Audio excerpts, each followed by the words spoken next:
And Toronto. But it is the holidays, which means one thing and one thing only. That's potlucks. Who doesn't love the idea of random piles of mismatched food, questionable baking, and of course the one dude who just brings along a bag of chips? So what do we think, potluck or pot suck? Well, Laura on Facebook says, I loathe potlucks. Inevitably, you make an amazing dish while others show up with a bag of stale buns.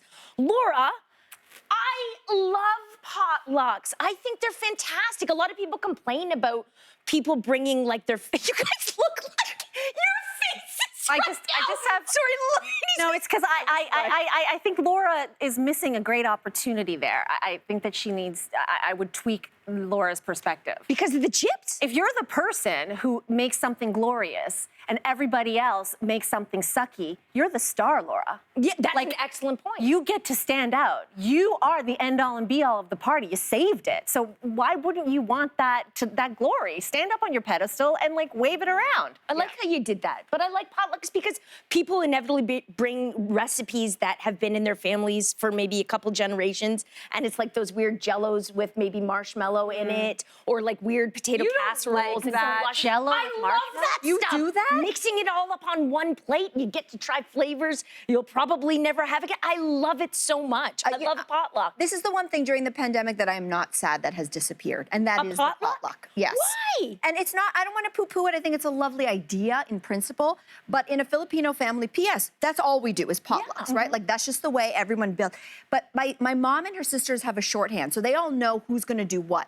Organizing the potluck is the biggest headache in the world, because if there isn't proper organization, you're going to have 27 salads, maybe that 3 bags of chips, 1 main.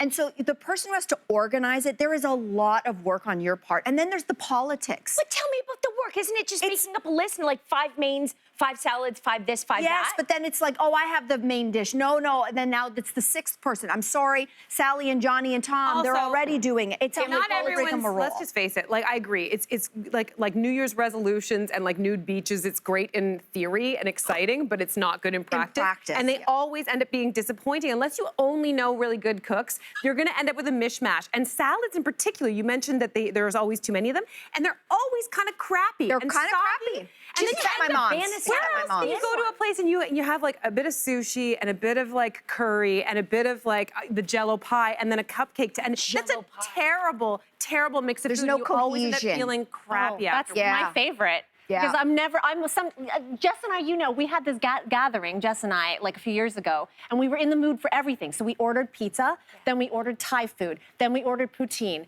Then we had different. chicken. No, that's different. That's not a potluck. That's not a potluck. Tired. No, not a potluck. So it's the Although same thing. I'm really What's the hungry. difference? If you go to a restaurant and order all those Professionally made and amateur hour. Oh, I'd rather have mom's So, guys, I'm When really can I get hungry. invited to one of your potlucks? When things clear up? Yeah. I destroy that potluck. Yeah, you would.